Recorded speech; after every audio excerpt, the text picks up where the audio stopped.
Sometimes, it's the smallest choices that change everything. Officer Michael Brenner wasn't expecting anything unusual that evening. He had just wrapped up a 12-hour shift with the Montgomery County Sheriff's Department.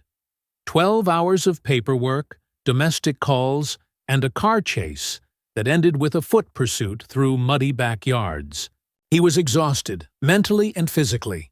His hands still smelled faintly of gasoline from the scene of a traffic accident. His only plan was to get home, peel off the uniform, microwave something vaguely edible, and collapse into bed. As he drove the long stretch of rural highway that led to his part of town, the silence in the cruiser was thick. He didn't bother with the radio, didn't check his phone. The only sound was the hum of tires on asphalt and the occasional sigh from the defroster.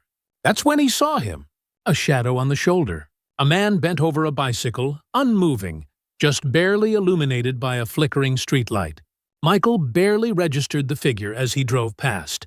His brain, fogged by fatigue, noted it and kept going. Probably just a guy fixing a tire. Probably nothing. He drove another 200 yards. Then something gripped his chest. He couldn't explain it. A pressure in his gut. A whisper at the back of his mind. He hit the brakes. The patrol car groaned as it slowed and reversed. Gravel crunched under the tires. He rolled up to the figure and lowered the window. "You okay, sir?" The man didn't answer. He was older. Gray hair, weathered face, dressed simply but neatly. No signs of homelessness, no visible injuries. But he clutched his chest like it hurt to breathe, and his legs were trembling. Michael got out, concern rising like steam. "Sir? You all right?" The man opened his mouth as if to speak, then collapsed to his knees. His hand reached out, pointing weakly to his heart. Michael's instincts took over. He radioed dispatch, called for an ambulance, and guided the man gently to the ground. Pulse was erratic, breathing shallow. He remembered his training. Compressions, rescue breaths, counting silently. 1, 2, 3, 4. Time slowed. There was no sound, but the wind and the pounding of his own heartbeat. Minutes passed like molasses. Finally, flashing lights pierced the darkness. Paramedics leapt from the ambulance. One of them nodded at Michael. "You did good, officer. A couple more minutes and we'd be too late." They loaded the man up. No name, no ID, no words. He was just gone. Michael stood by the roadside, staring at the man's abandoned bicycle. He didn't know why he felt so shaken.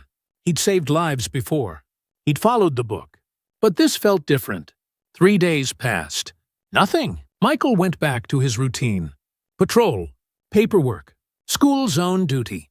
He didn't tell anyone about the incident. It wasn't in the reports. There was no file. Just a man on a bike, a failing heart, and an officer who happened to stop. Then, on the 4th day, he was called to the captain's office. "Brenner," the desk sergeant said. "Captain wants to see you." "Now." Michael blinked. "Did something happen?" "Just go." The hallway to the captain's office always felt longer when you were walking it alone. Michael rehearsed every possible screw-up in his head. Maybe he forgot to log an evidence tag. Maybe someone filed a complaint. But when he opened the door, he froze. On the desk sat a box. Not an evidence box. Not a package. It was black, sleek, heavy. No markings, except one. Stamped in the center, in cold, clean letters, Central Intelligence Agency. Michael's voice was barely a whisper. "Is that what I think it is?" The captain didn't smile, didn't blink. "It's for you." "From who?" "The man you helped on the highway. His name is Thomas Dale. Retired colonel. CIA." Michael stared, stunned. "What?" The captain leaned back. 20 years in field operations. Disappeared off the grid about 5 years ago. Legally dead, at least on paper. But he's alive, and he insisted that you get this. Michael approached the box like it might explode. He opened the lid slowly. Inside, 3 things. A handwritten letter, on thick cream paper. A tarnished military dog tag, etched with the words, "Valor in Silence." A sealed envelope. Thick, heavy. Michael opened the letter first. It was short, just 2 lines. You saved me without knowing who I was. Now it's my turn to return the favor." The dog tag glinted in the office light. It looked old, worn by time, not display. Then Michael opened the envelope. Inside was a check. The sum made him go numb. It wasn't just generous. It was life-changing. 6 figures. He couldn't breathe. "This has to be a mistake," he murmured. The captain just looked at him. "It's not. Thomas Dale wasn't supposed to be seen. That's what made his presence on the roadside so strange. A man like him didn't just appear. He was trained to vanish, to blend, to become no one when needed. For over 2 decades, he had served in shadows, Central America, the Middle East, unnamed regions he never admitted to, even under debriefing. He was a ghost, a protector, a weapon aimed in silence. His last mission had gone sideways in a way only a few in the world ever knew. A failed extraction, a double agent, and a decision that cost lives. And ultimately, his career. Dale was offered a quiet retirement, a new identity, and a promise. "You were never here." And so, he vanished. He lived alone, under a new name, in a small town that didn't ask questions. He read old novels, went on long bike rides, and kept his skills sharp, just in case. But the years caught up. The body weakened, even if the mind stayed sharp. That day on the road, he had felt the pain for the first time. A tightness in his chest that wouldn't go away. He could have called someone. He had a secure line, but something told him this wasn't the kind of rescue he wanted. He thought he would die there. But then a patrol car slowed. A man got out.